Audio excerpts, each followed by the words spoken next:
Welcome to Fantasy Focus. Today's podcast is presented by Geico. You can watch us every weekday at 11 a.m. Eastern Time on ESPN's Twitter, Facebook, and YouTube feeds, as well as the ESPN app. And you can download Fantasy Focus wherever you get your podcast. It is Wednesday, December 29th. It's Matthew Berry's birthday, and he has a very well-deserved day off. So instead, you're stuck with me, Field, plus Mike Clay, Daniel, and you are never stuck with Stephania Bell, who was gracious enough to bless us with her presence. Good morning to all of you. Stephania, how are you over there? I'm okay. Okay. I thought you were making a little jab at me for like scooting in under the wire, just making it here on time for the show. No, I'm immune to people getting here like within a minute of the show starting because Matthew does it every day. So. I know, but you've also been up, since 3 a.m. doing radio since 6 a.m.? Yeah, for anybody who wants to listen to the Key, Jay, and Max show in the mornings, I'll be there for the next few mornings, including this morning. Wow. So I am tired. Are Extra you coffee. Training for, when you have to be up in the middle of the night? That's a good point. With the baby, It is unintentional training, yeah. Mm-hmm. And I've also been spending a lot of time exchanging dad jokes with Mike Clay, which has been a very useful exercise. Mike, how are you? Yeah, I'm doing well. I'm kind of wondering what Matthew's up to on his birthday. What do you think he does? This would be a great time for Stephania to go on some sort of rant about how Matthew is the one that is currently on some sort of boondoggle around the world. Do you want to take this opportunity, Stephania? I know. He really is. Thank you, Field. I think Matthew is, off on his yacht. He has several. Right. He doesn't. He likes to poo-poo it like I'm the one with the yachts. But really, Matthew, he has a boating license. If you really want to be nervous, Matthew can actually drive a boat. Somebody allowed him to do that. So he's probably driving a boat down in Florida somewhere. Margaritas going on, and it's not even noon. He is at least a quarter of a margarita deep already, which means he's very, very buzzed right now. He has to take a nap. Field, he's getting up there. That's a good point. That's a very, very good point. Field, I know we said yesterday, we said a whole bunch of stuff at the end of the show, but not everyone listens every day. That's true. That's a good point. And so if it's okay, I would just like to say as a part of Matthew's birthday, I know that we are all actually, we make so much fun of Matthew. So much fun of Matthew. Yeah. So easy. And he is such a great sport about it, but we is. love him so much, and he has done so much for all of us as a part of being able to just be here at ESPN, be a coworker of ours, and influence our lives and our careers. And so, Matthew, I love you so much. I don't know why I'm talking to him. It's not like he listens to the podcast. I don't know. Whatever. Matthew's assistant. Now is your chance. We love Matthew so much. Please pass this along to him. Yesterday when he was here, we told him we loved him. We said all this stuff to his face. Now that he's gone, go for it. We can say anything. Get your we can say digs whatever. in. I saw that. I was thinking maybe he texted you or something, or pulled you aside and told you had to say something nice because you were the one cracking jokes during that nice dedication by Field yesterday. So I assume you just had to. No. I just not everyone listens to every show, and in case people didn't know that today's Matthew's birthday, I wanted to make sure that they knew that the legend was off today for a reason. Yesterday were our probably heartier remarks, longer remarks because of the time we have today. But I will just say very, very quickly, and this is something that people ask frequently what it's like to work with Matthew. And the one thing I can always tell them is that in this massive sea of people that are covering fantasy football, where I'm not saying that we agree on every single thing, but there are a lot of people that have comparable thoughts and opinions and analysis coming into the season. There weren't a bunch of people that had, Joe Burrow is the number one quarterback in their rankings coming into the season, as an example. A lot of people had, Patrick Mahomes or Josh Allen or Lamar Jackson, somebody like that, right? What has always made Matthew so special is his ability to say things that even if others were saying those same things in a way that is more entertaining and insightful and funny and enjoyable than others. He's just got a unique energy about him. It's why he is the fantasy GOAT. We are all very, very, very fortunate to have the opportunity to call Matthew a colleague, but much more importantly, a friend. Please send him birthday wishes at Matthew Berry TMR. Yeah, it sounds like I think he's trying to work on his TikTok the most. So please go to follow him TikTok, there. which I saw was the most visited website other than the Fantasy Focus live stream on the entire internet. It might be entertaining today since he is maybe halfway through that margarita on vacation. Maybe he's pouring some good stuff. TikToks might have some fun with that improve today. substantially. Keep an eye out. Yeah, Keep an eye on that feed today. Liable for any kind of content after a half a marg. I love it. All right, we have a lot to get to today, and we're going to try our best to do a Friday show on a Wednesday, which we know is sort of a fleeting exercise, but Stephania is going to give us as much information as she can. Before we get to injuries, though, Stephania, there was a significant development in the NFL yesterday pertaining to the COVID-19 protocols, and it kind of mirrors where our country is headed with the new CDC guidelines. Yeah, Field, that's true. The CDC modified their guidelines to reflect a quarantine time, essentially, after a positive diagnosis, and saying that the time frame could change from 10 days to 5 days. The reason that matters, the NFL and NFLPA have followed CDC guidelines when constructing their protocols. And as a result, when the CDC changed, the NFL and NFLPA agreed to change as well. And we put a graphic up there because I wanted you to see the wording of a couple of things that's very specific. These updated health and safety protocols, as far as return from quarantine, are for both vaccinated and unvaccinated individuals. So keep that in mind. And it's a 5-day having passed since you, the individual involved, tested positive for COVID-19. That is when that individual will be eligible to return. So 5 days have to have passed since the specimen was collected, if you will. And so if you do the math, for example, somebody who had a test that was gathered on December 27th could be eligible to return on January 1st. So 5 days plus 24 hours with no fever symptoms, and all your other symptoms have resolved. Right. Those so are the updates. Yeah. The fever symptoms have to have resolved, and you can't be on fever-reducing medications. And you have to basically be symptom-free for 24 hours. That includes open coughing, et cetera. So, we talked about how they were relaxing some things, but they were still asking players to report symptoms, and they really are being stringent about reporting any type of symptom whatsoever so they can then differentiate with a COVID test. Well, Stephania, these are pertinent really for the rest of the season and certainly for all teams. But this news was especially pertinent yesterday on the heels of Carson Wentz being placed on the COVID-19 list, as Wentz has been open about his unvaccinated status.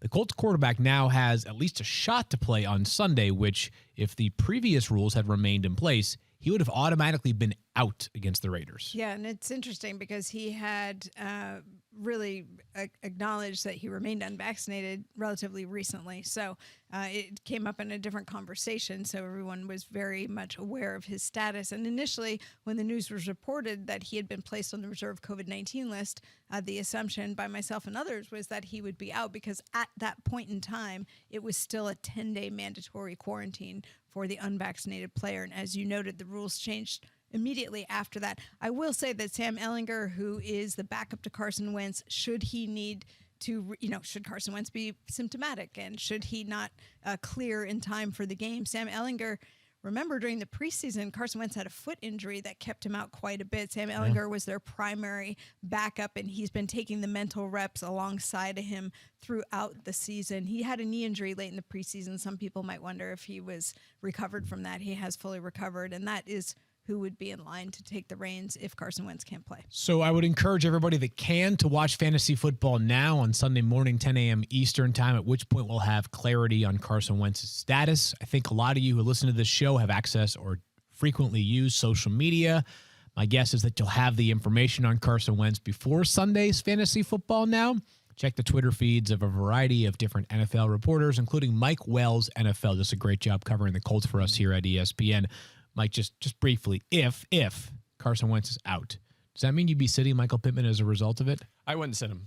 Still play him. Even with the backup in there, I mean, he has 8 or more targets in 3 straight. They're trying, the offense has made an adjustment to try and feature him each and every game. I don't think that'll change. You're more concerned for sure, but on the other hand, did he have 8 targets against the Patriots when he got kicked out early or no? Full games, sorry. Okay, sorry. 8 plus full games, right? Not I was including going the to one he was say, man, ejected. that would have Yes. been really been impressive. impressive. Yeah, to my point, he's heavily targeted, right? No, Yeah. not in that one. Talking full games, so good call there. But this is a team that's already not throwing the ball a lot, right? They're very run heavy. That's not going to change anyway, and he's already seeing that sort of volume. And you would expect the game to be more competitive or them trailing without Carson Wentz, which could perhaps put Pittman in a position to be seeing targets in the second half. So I would still feel like even if we're downgrading him, he's still a starter. Before we get to some players that were really good last week and whether we can trust them for this week, I want to ask Mike about the potential of Trey Lance starting on Sunday for the 49ers. Really interesting player, and I think there's just so much that can be gleaned from what happens over the next couple of weeks because this could be a glimpse into the future of the 49ers, Mike. From a pure fantasy perspective, would you feel comfortable putting Trey Lance in as your starter in championship weeks? Well, I'd definitely be a little anxious for sure. With there's excitement, but there's risk with the unknown, right? There's no doubt about it. But I look back at what we've seen from him so far, right? And definitely gives you a reason for optimism that he can be one of those guys that does enough with his legs to be a top 12 or top 10 fantasy quarterback, right? So he came in against Seattle, played half a game, right? Only half the game, 49% of the snaps, threw for 2 touchdowns and had 41 rushing yards at 20 fantasy points. Pretty good for a half of a game, right? Yeah. And then he started the next week. Now, this was week 5 against Arizona. At that point, they were playing elite defense. J.J. Watt was healthy. Everyone else was there. They were crushing it defensively. 192 passing yards, did not throw a touchdown, but he had 16 carries for 89 yards in that game. 11 of the 16 were designed runs, so only 5 scrambles. They were setting up that offense for him to run the football.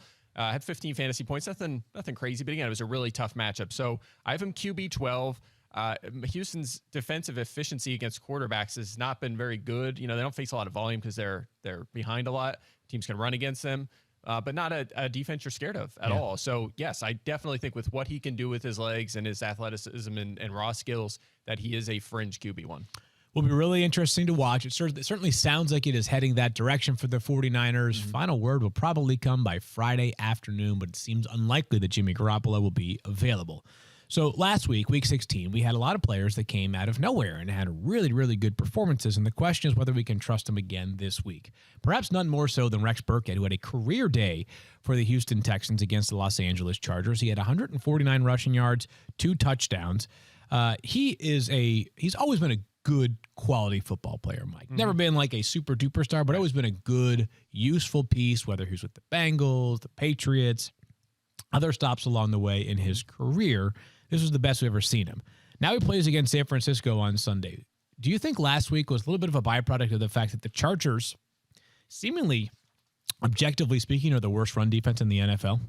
Is that what happened last week? The perfect matchup? I mean, not to mention all the people out, too. Yeah, and the COVID absences. Right. But the Texans were down 5 of their week 1 starting offensive. Not a single week 1 starting offensive lineman played last week, and they still dominated them. It was crazy.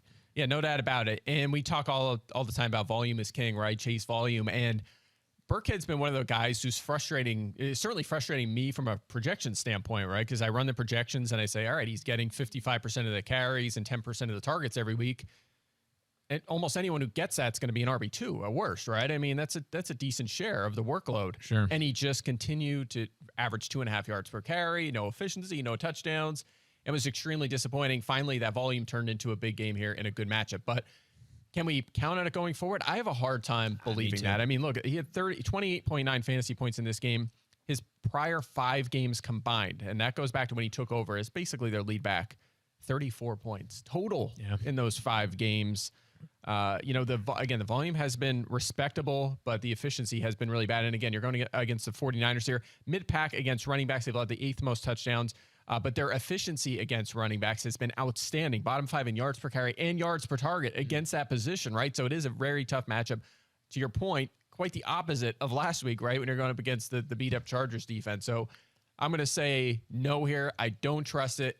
You can put him on the flex radar for sure. If you're maybe you lost Clyde Edwards-Helaire. I have that situation in 2 leagues this week. Maybe you're in a tough spot. You could throw him in there and hope he finds the end zone once and gets 15 touches, fine. But anything close to this past week, no. I'm with you as well. I'd have a hard time feeling super comfortable starting him, but I will say this. I'm impressed by what Houston is doing right now. You have my attention, Houston Texans. Mike, I know you've been a fan of Rashaad Penny for quite some time. He's been a fun prospect to watch. He probably was overdrafted. I think that's, at this point, quite obvious. But he was a good player coming out of college, just drafted a round or two too early. Health has really been an issue for him, but recently he's played a lot, and he's produced. He was awesome again this past week against Chicago. He had 135 rushing yards and a touchdown. Now he plays against Daniel's Lions on Sunday. Are you confident that he could be a starter in your lineup? Yeah, I think so. And the thing about Penny is throughout his career, this has been the story, right? He has been super efficient as a runner his whole career. It's just injury after injury after injury. If he was just healthy, we might be having a different conversation. We might say, all right, I understand why they spent that pick. I mean, it's a different discussion to talk about if running backs are worth first round picks, which the answer is pretty much always no. Yep. But nonetheless, he has been effective when called upon. But look at this. I mean, he's only playing half the snaps, right? Over the last 3 weeks, he's played roughly 50% of the snaps in every game. He's first in the NFL in rushing yards and second at running back in fantasy points. So that just shows you the advantage he has taken of those touches. 5.5 yards per carry leads the NFL. or 5.5 yards per carry, which is near the top of the league. And then he's averaging 3.1 yards after contact per attempt. That is best in the entire NFL. So even when he gets hit early on behind that line, he is making plays. If there's a drawback here, Field, he only has 5 targets this season. Correct, yeah. Right? He's a rusher. He's not doing much in the passing game, but it is a good matchup. Going against Detroit, 7th most fantasy points to running backs, most over expected. They've allowed 23 touchdowns to running backs. Unbelievable. This season. And it's just remarkable. Like, one thing you can say about the Seahawks is they are dedicated to how they want to play offense, right? Like, they're going to want to ground and pound. Pete Carroll is many things. I would say that committed to the running game is certainly one of them. I've got him at running back 20, so a little bit more optimistic than you, Mike, but I understand the concerns because of the lack of passing game usage. Good player, though. Good, happy for him. Me too, yeah. Can I ask you a question? Because this feels like a trap game. I'm looking at as a Lions fan, right? I've been watching them a whole bunch. And I have Tyler Lockett and DK Metcalf in 2 different leagues. But I definitely feel like Rashaad Penny is. I've watched the Lions' run defense. It's poor. So I feel very comfortable starting him. Mm-hmm. Is there any chance that you would get cute and potentially not start a guy like DK Metcalf or Tyler Lockett this week, given Russell Wilson's struggles? Thank you. That's all I want to hear you say. But I'm just curious. Tyler Lockett, I would start. DK Metcalf, I could think about it. Tyler Lockett feels I like would he use should him. He's getting the air yards, and he caught the long touchdown last week. And the matchup's great. I mean, as you know, are we talking about them in receiver cornerback matchups? We are not. Wow. Okay, so I looked ahead. So check this out. The 2 years ago, the Lions, just really quick, the Lions drafted Will Harris, right, as a safety. Basically, the goal was for him to play safety, and he's been like their 3rd safety. He's played, started some games. This year, they've been so shaky at corner, they made him at times. They're like, all right, we're going to put you in the slot. You're a primary slot corner for a few weeks. Then A.J. Parker comes back, and they're like, now you're a number 1 perimeter corner, right? He shadowed Russell Gage last week. Like, he is their number 1 guy. And then they have Melifonwu on the other side, a rookie who's barely played this season. That's their perimeter corners right now. And DK Metcalf and Tyler Lockett are the primary outside receivers for Seattle. So it's a really good matchup. I'd be really hard-pressed to find a replacement there. Okay, we'll see. Maybe some people do have options that have been good so far this year or good recent. I'm just making this up as an example. Amon-Ra St. Brown. You pick him off the waiver wire, you might be playing him over somebody like DK Metcalf. That's fair. But perhaps the opportunity is just too good for this entire Seahawks offense.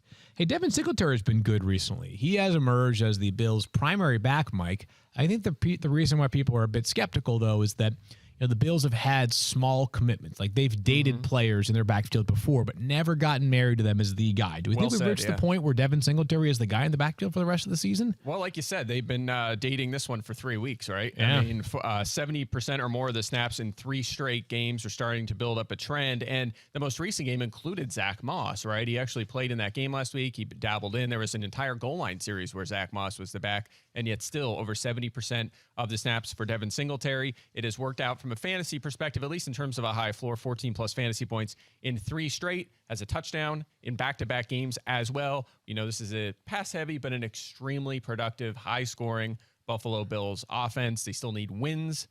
So I definitely think he'll remain plenty involved. And he's a good passing down back, so it makes sense that he's involved with them throwing the ball so much. By the way, Falcons 9th most fantasy points and 8th most touchdowns to running backs this season, so a plus matchup. Lots of opportunity. He should be in lineups. Yeah, I feel the same way as well. Buffalo plays our final 2 games at home. I suspect they'll win both of them to finish 11-6 this regular season.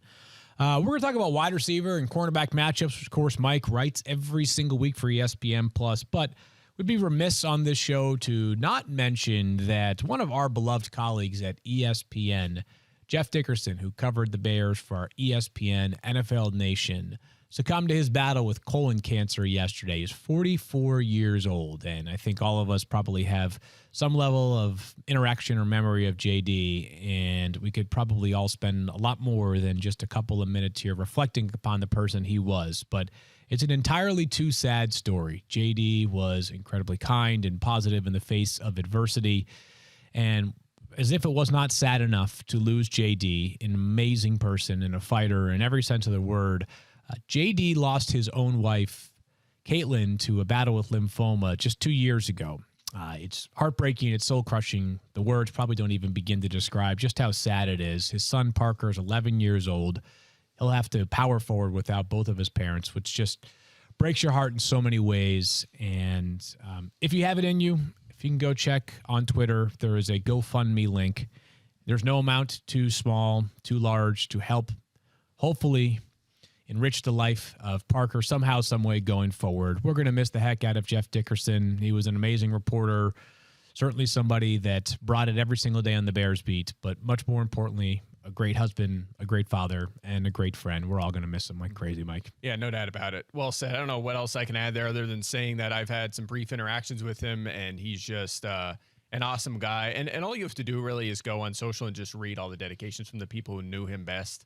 Yeah. What a guy. I mean, it's heartbreaking, I feel, for his family and his son, certainly. So do what you can, but, hug your loved ones close for sure. It's fine. I know you knew JD and had a good relationship with a great person. Yeah, this is hard. Jeff was so kind to me in the early days of my reaching out to beat writers who really do prop me up everywhere around the country that they are my eyes and ears at the field for the teams that they cover. And Jeff was always generous with his reporting and sharing information, and just like you already said so well, Field. I mean, just every interaction with him was so positive. And I would encourage you to check out Courtney Cronin's writings. Courtney, who covers the Vikings for us, is up there in the same division with him. And she said, Jeff opened the door for her to do radio, which she is hosting today. And talking about Jeff's life and legacy. And really, she laid out the difference between just being a coworker and being a true teammate. And I think that, to me, really resonated because that's how so many of us viewed Jeff. And also Kevin Seifert put together a very nice piece on Jeff Dickerson that you can read on ESPN.com. And we lost Vaughn McClure already. Vaughn McClure, who formerly covered the Bears and then was down covering the Atlanta Falcons. And it was Jeff who served as the MC for Vaughn's foundation fundraiser this year while he was fighting his own battle with cancer. If that doesn't tell you what kind of person he was, nothing will. So we miss them both terribly. But hopefully they're high-fiving each other upstairs somewhere. Absolutely.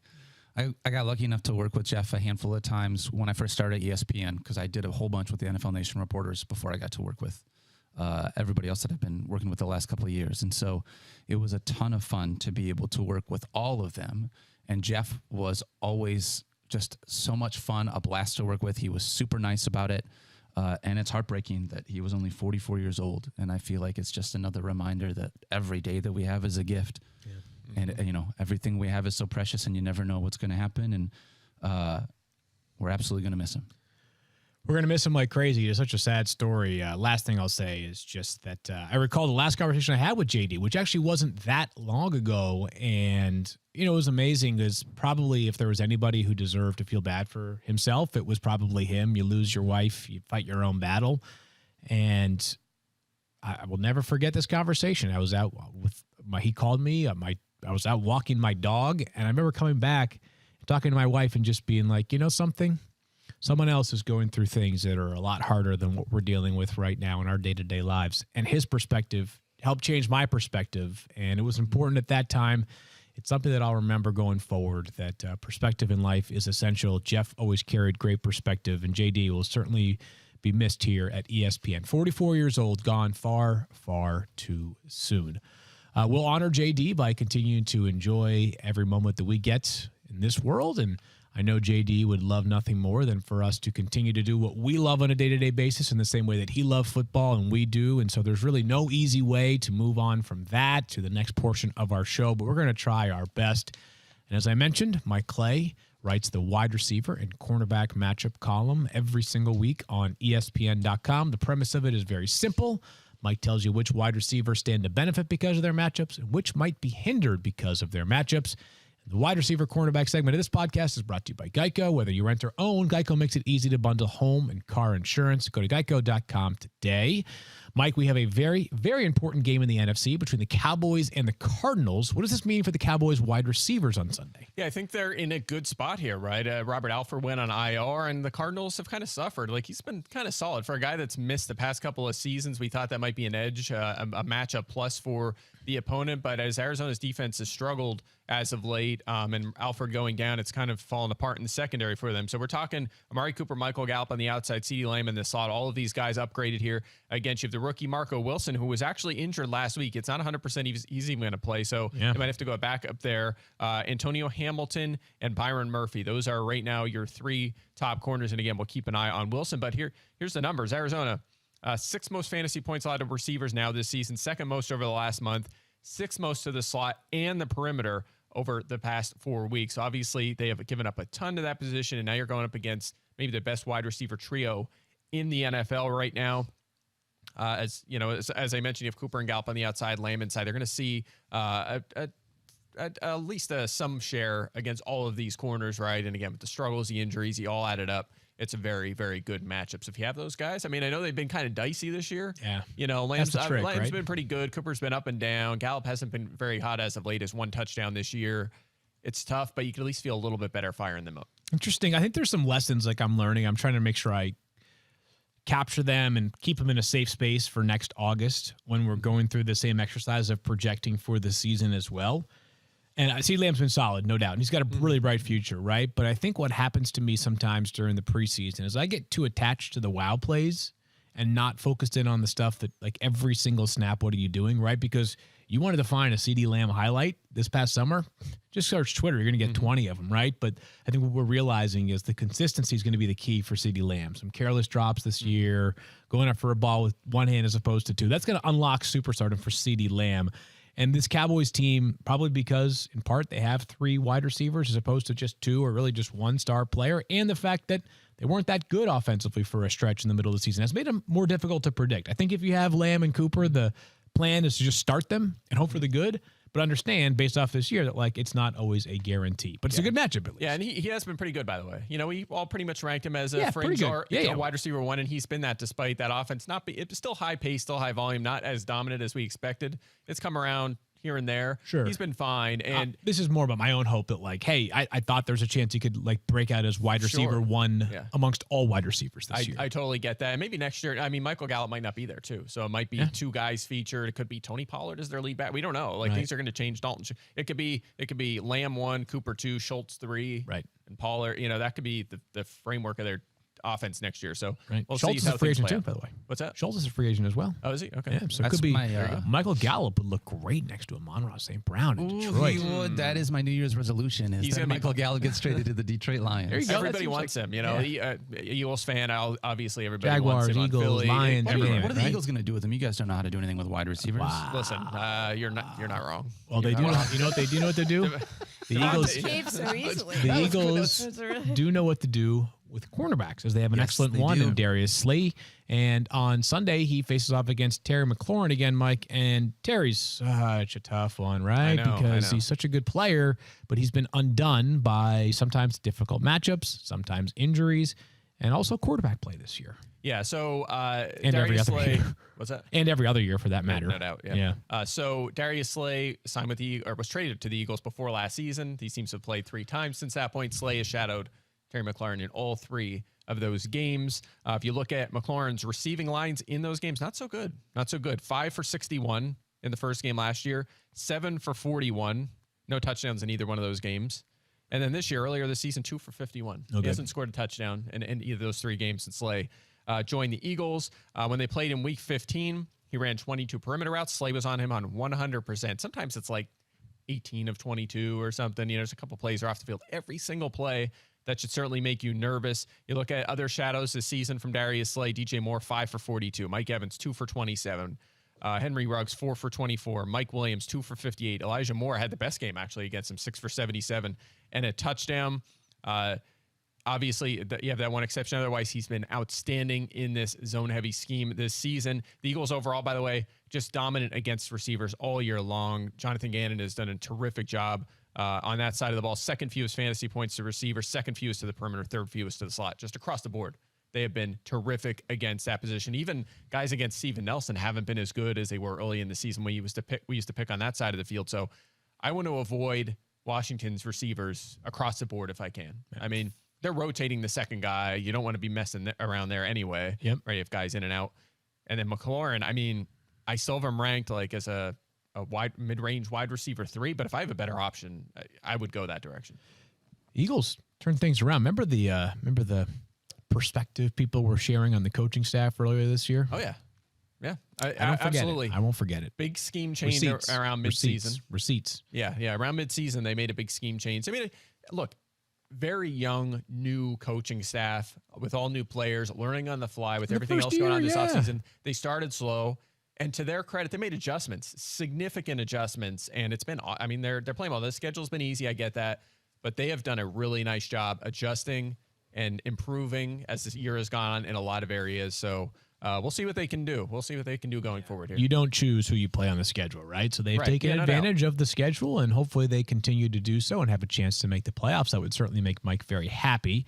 Yep. The Rams have plenty of wide receivers. Of course, Cooper Kupp being the best, Odell Beckham Jr., who has really settled in nicely recently, and then Van Jefferson.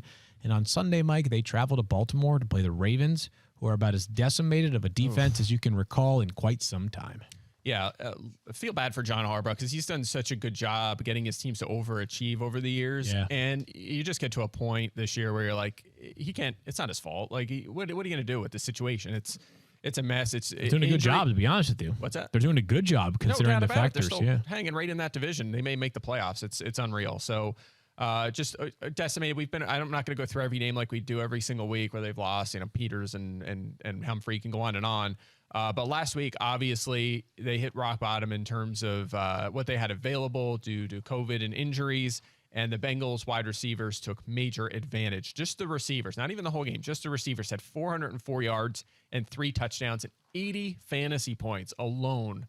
That's obviously they just crushed it. And now the Rams are in a very similar position. They're going to face very similar players. Chris Westry should be back from the COVID list. I think he may have been I think he was activated actually yesterday. He'll be back, but again, he's a backup now that's playing full-time snaps. Tavon Young will be in the slot. Anthony Averitt had a chest injury. He may not even play. So now they might be going to Kevon Seymour there at that spot. So Baltimore, 5th most fantasy points to receivers, the most to the perimeter this season. They're the worst in these categories overall and against the perimeter over the last 4 weeks. Again, you have Beckham Jr. and Jefferson on the outside. You have Cooper Kupp in the slot, who's been crushing it. Nobody can cover him, even with standout corners. All of these guys, we're upgrading them big time. It could be another big time performance. I mean, the Rams are traveling to Baltimore. That's a tough commute. Early game now too.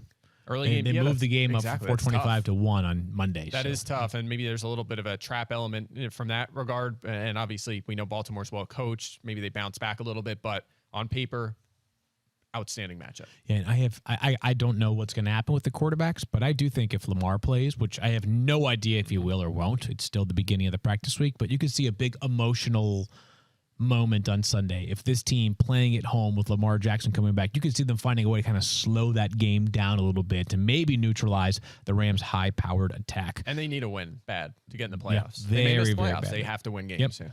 I'm going to ask you about the Chargers against the Broncos in just a second here, but quickly, Stephania, Mike Williams, a player we know is unvaccinated, but because of these no protocols, sounds like he now has a chance to be available on Sunday. Right. You make a good point, which is that these new provisions are retroactive to players who are already on the list. Mm-hmm. So he is. We know his vaccination status. We do not know the vaccination status of Jalen Guyton. But again, assuming he's asymptomatic, he too, or I shouldn't say assuming, if he is asymptomatic, which the NFL has said the overwhelming majority of players are dealing with minimal or no symptoms. So hopefully most of these guys are able to make it back within 5 days. We could potentially have them available. Mike, let me ask you about the matchup against the Broncos, who have a lot of talent in that secondary. Tough one here for the Chargers, you think, or what? Yeah, it is. Broncos 8th fewest fantasy points to wide receivers, right? Okay. So they've been really good. We knew on paper coming into the season they had a very talented secondary. Kyle Fuller actually hasn't worked out, but all in all, they have played pretty well on that side of the football. So you're going to see Ronald Darby on the outside with Patrick Surtain, the impressive rookie, and Bryce Callahan in the slot. It's a really talented group, and the production has been there. So definitely nervous about that. But, again, I'm going to be keeping a close eye on Mike Williams because Josh Palmer, we're going to talk about him on the DFS show here in a little bit.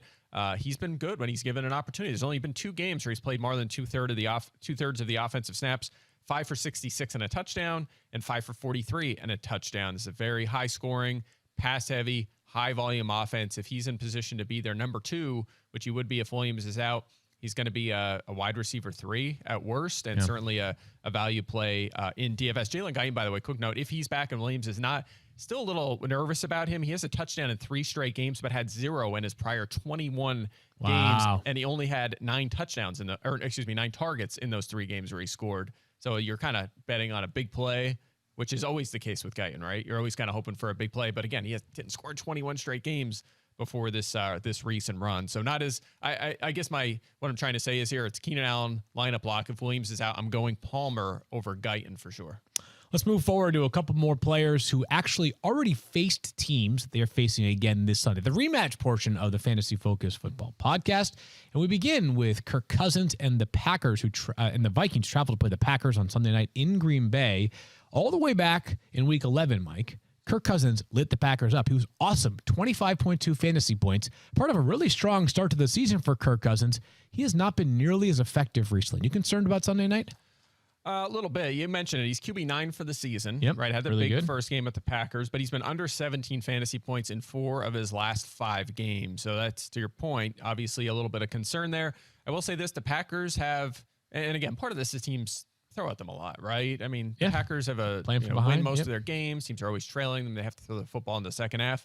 But they've allowed the 10th most fantasy points to quarterbacks this season, as well as the 6th most touchdowns. So when teams are throwing, they are actually finding the end zone through the air. 27 touchdowns allowed to opposing quarterbacks this season. So I have Cousins QB 13. I think he's a fringe QB 1. If you need to stream him this week with everything on the line, fine, I get it. But I do have 12 guys ahead, so he's not necessarily a lineup block. This game is really important for Minnesota on Sunday night, and I have absolutely no feel what level they're going to bring. I mentioned this stat a couple of days ago where they have played 12 straight one-score games, which is tied for the NFL record within the course of a single season. Now, it's worth noting that, as an example, that Bears game where Justin Fields threw a touchdown in the last play with time expiring. But still, it made it a one-score game, but still, it's kind of a funny, quirky stat. We'll see what Kirk Cousins and the Vikings have against the Packers on Sunday night.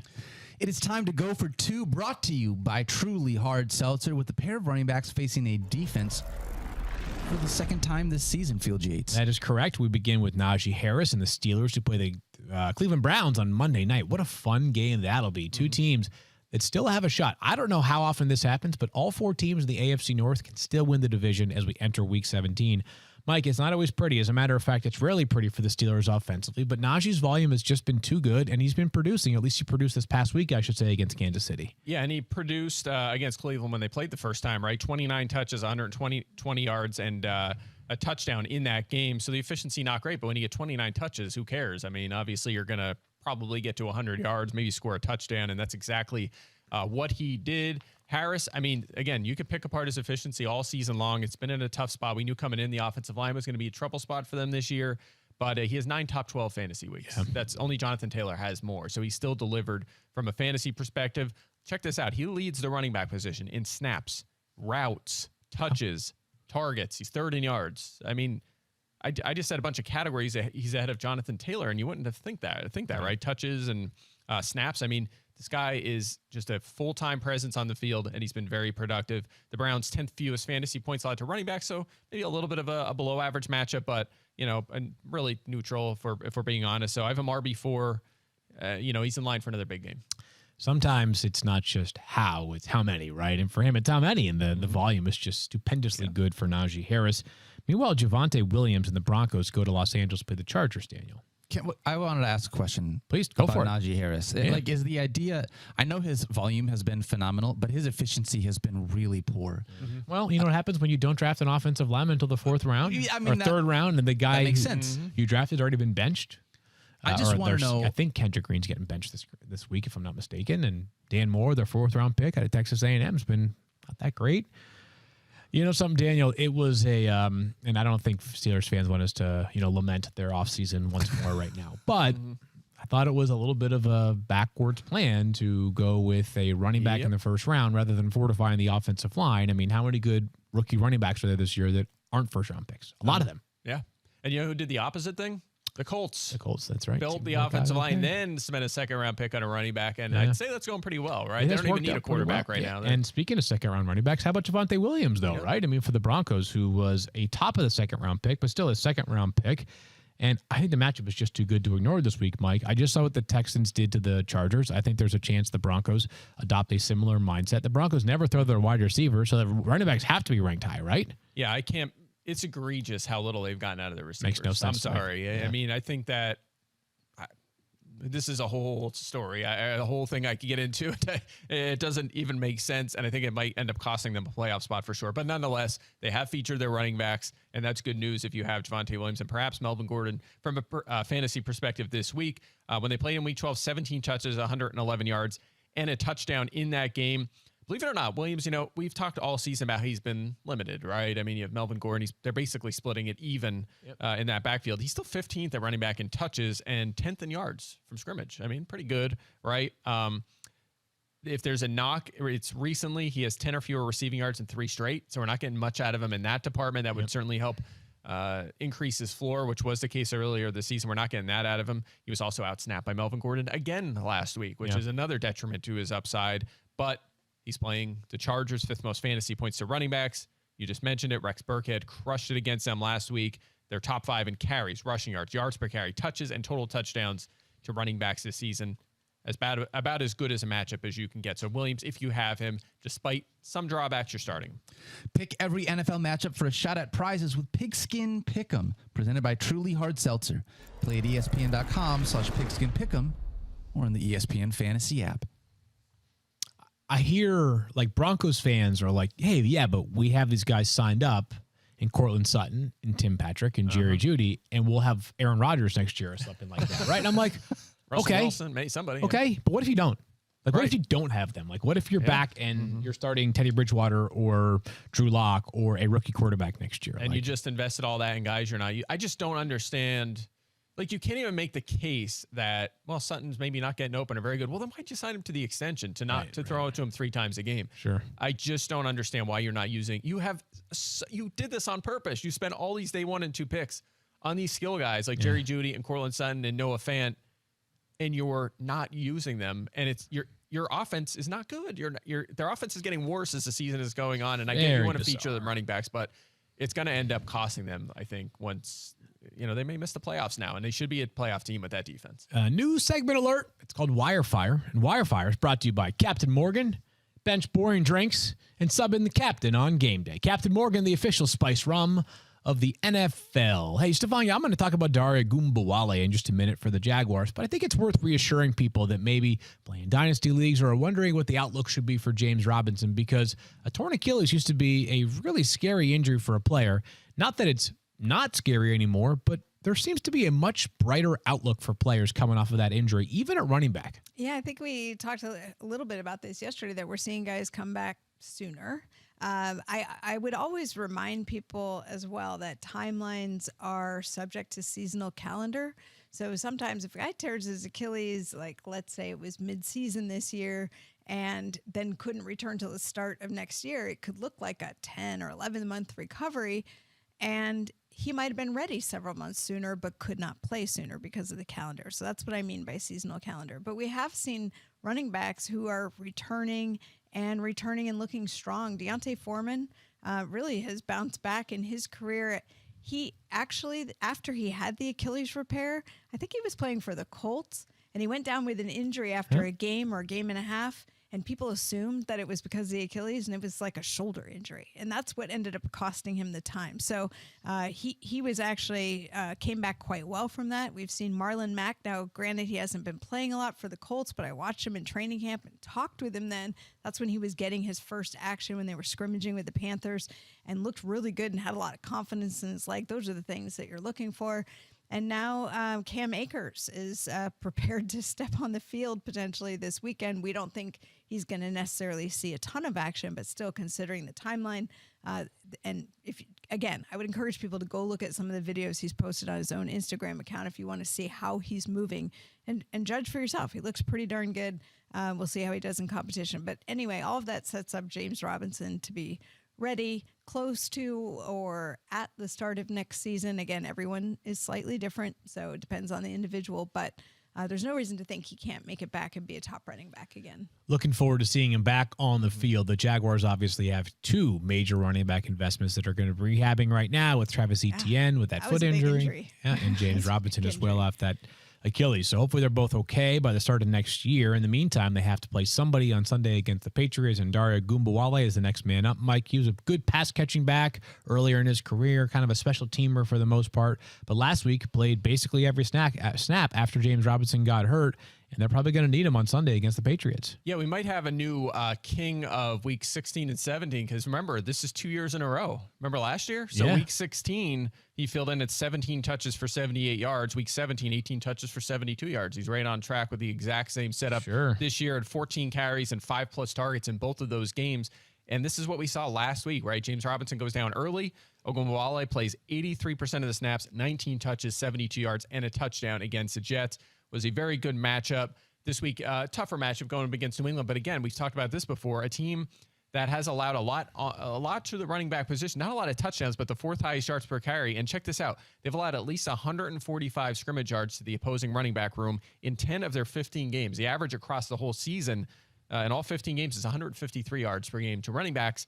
And if he plays 85% of the snaps again, like last week, which he may, because they don't, they're kind of in desperation mode. Nathan Cottrell and Raquel Armstead is there, and they just brought in Mekhi Sargent as well, who's been bouncing around the league this year.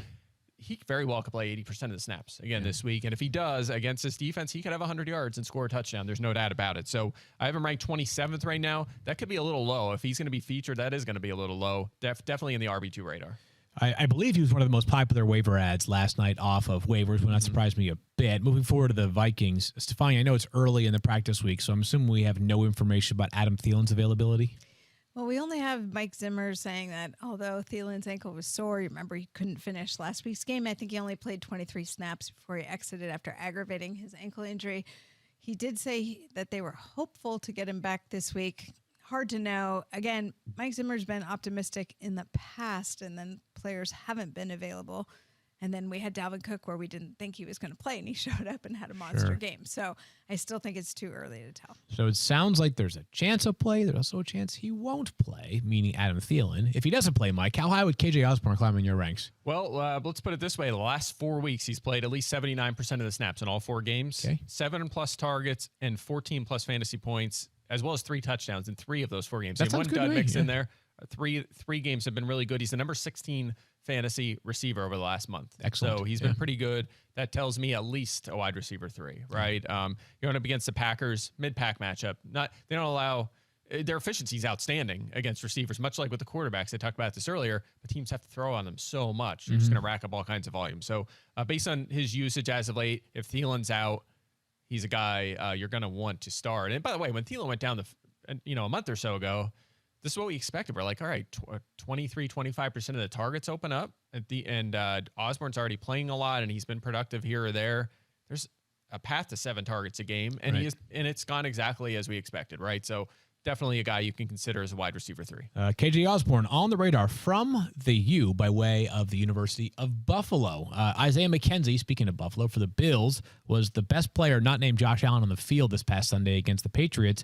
Cole Beasley's been activated from the COVID-19 list, Mike. So is your ranking going to be reflected, or does your current rank of 40th for Isaiah McKenzie bake in the idea that Cole Beasley was playing, or is it under the presumption he would not play? It was under the assumption that both Gabriel Davis and Beasley were out, but both have been activated. So McKenzie is not startable right now. So he was really good last week, but and it's a good matchup against Atlanta, but he's going to be their number 5 receiver, and he was barely seeing the field. Right. So even if they're like, all right, did good game, we're going to get him a few extra plays this week, which is something they've kind of done the last 2 years, right? Yeah. They've always mixed them in for the occasional play. It's not enough volume to consider for your flex. There's way too many better options. Yeah, I will be interested, though, like not to the point that I'm starting him in fantasy, but I would be interested to see how much more he plays, because Cole Beasley hasn't been Cole Beasley this year, right? I mean, he was so good last year. This year he's been okay, nothing special. Last year was a tremendous season for Cole Beasley. I wonder if Isaiah McKenzie plays a larger role. We'll see. We'll see. And I could see that, but is that enough to make him a top 45 play? No, just be more from like a Buffalo Bills offensive standpoint than from a 100% fantasy agree. standpoint. Yeah, can't take that risk. One more here is it's desperate times for the tight ends. Pretty much always desperate times for the tight ends. But Gerald Everett for the Seahawks has been pretty good. He's got at least 10 fantasy points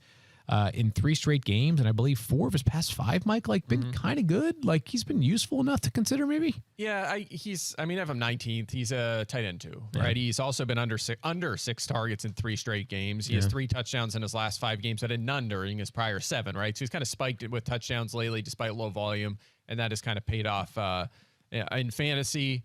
They're playing the Lions' 10th most fantasy points to tight ends. They've struggled a bit as of late, so the matchup's decent, I guess. So if you're in a tough spot, maybe in a 16-teamer, 14-teamer, maybe, but you likely have a better option, especially with some other guys that have kind of worked their way into that conversation, like Zach Ertz, who's now a lineup lock with Hopkins out. You know, there's better options. I feel like you look at the Lions as a team where if you need a streamer, that's not a bad defense to sort of stream against. But what about on the other side of that, where if you need a defense this week, Field, because the Seattle Seahawks, 61% available this week, and the Detroit Lions, as much as I love them, like offense is not what is known as our speciality. Right. Not right now. Not right now. Yeah. Not yet. Seahawks have been better, more competitive defensively over the past couple of months. Like not great, not Legion of Boom level, but they've been better over the past couple of months. It's been impressive. I think I'd be okay with it, Mike. Like they have generated more pressure. Carlos Dunlap's picked his pace up a little bit recently. He wasn't playing a whole lot earlier in the year. Now he's playing much more compared to, like, there was a game where he played like 2 snaps. So he's played a little bit more, at least compared to that.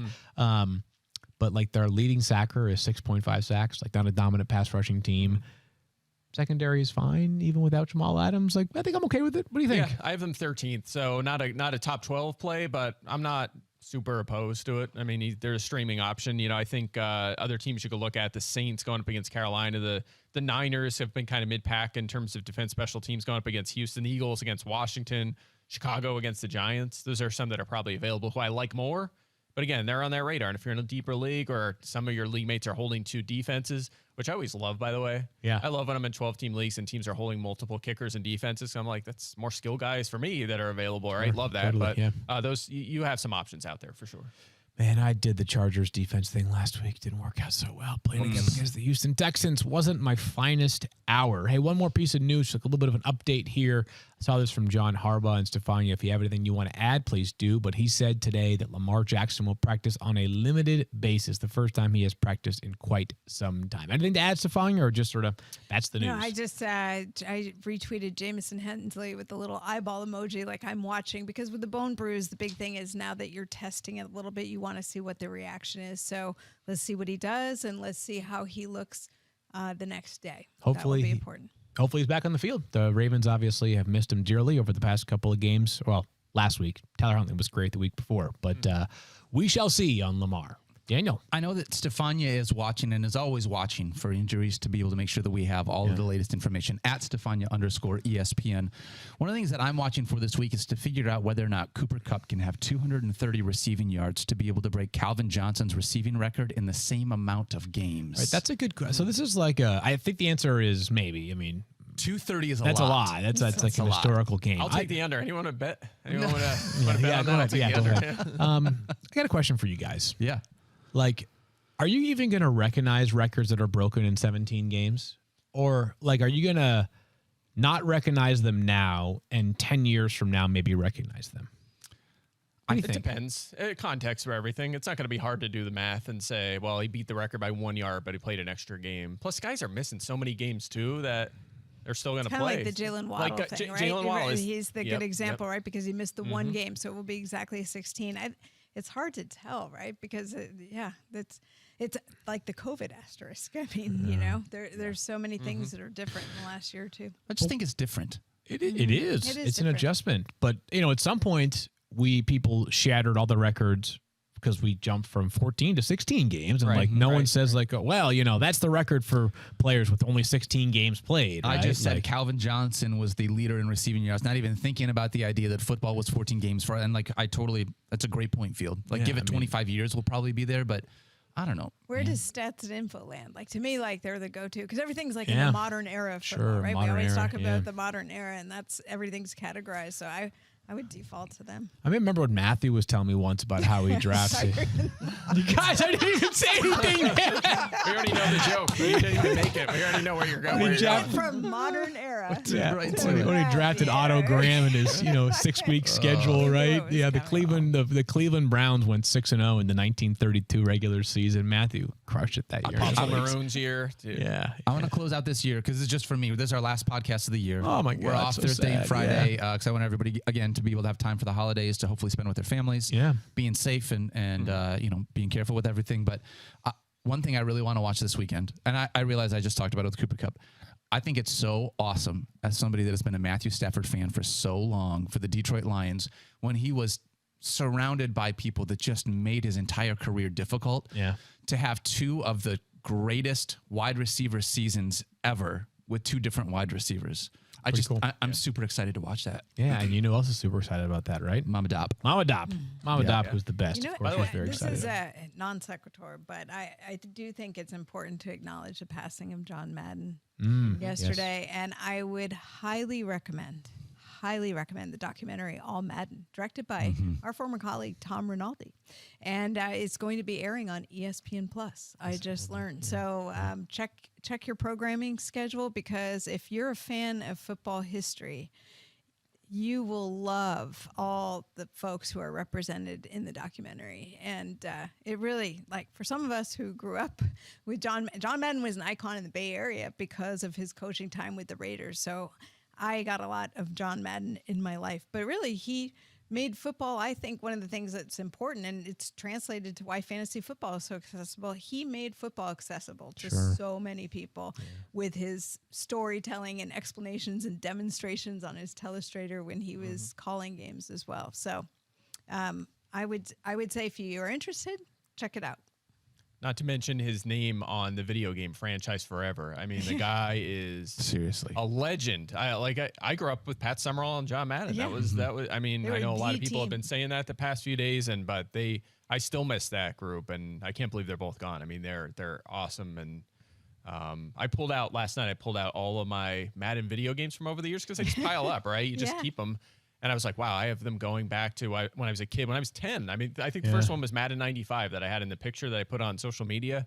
I mean, I was 10, and I have games going all the way up to recent years. I mean, now they're digital codes, right? Yeah. But going through all the different, from PlayStation 2 to Xbox 360 to PS3 and PS4, it's unbelievable. And people just know his name. They don't even, there's kids that have never heard him broadcast a game and know who he is just from that franchise. So, hopefully they put his face on for the first time in a long time, put his face on the game next year, which would be an awesome dedication. There's a lot of that Twitter petition going around. Yeah, for I think they'll do that. Love it. There's a fantastic piece on ESPN.com by Ryan Hawkinsmith that has all these lovely anecdotes, a couple of which you may know, you may not know. Did you guys know that the yellow first down line, that was John Madden's idea, because he was diagramming plays in a production meeting and was like, why don't we just put a line where the first down is? That would be so much more helpful. Did you know that, I think many people know that John Madden took a bus everywhere he went because he had a fear of flying.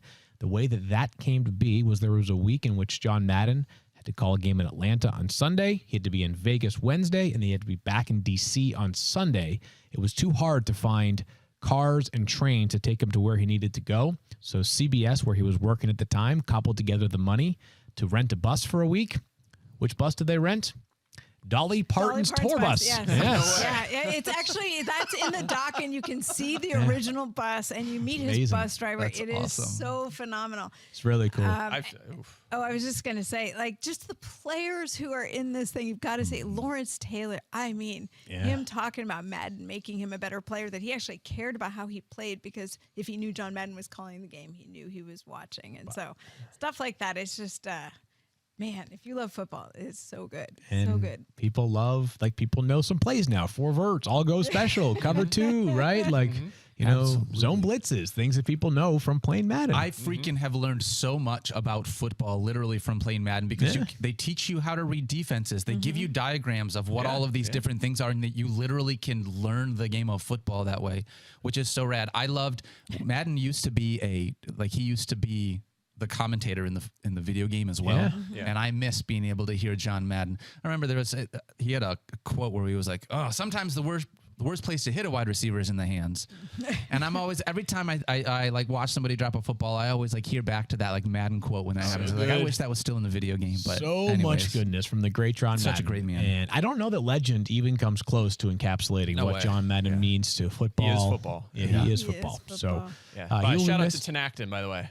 Tough acting. Tough acting Tenactin. That and the years. old light beer when he like charged through the thing, you know, less So filling good. tastes great. Oh, So my good. God, so good. Before we say goodbye, I guess as Daniel mentioned, we'll talk to you next week. A big thank you to everybody who has listened to this podcast and made it what it has been so far this season. We wish you all a very safe and healthy and happy new year. We cannot wait to talk to you guys in 2022.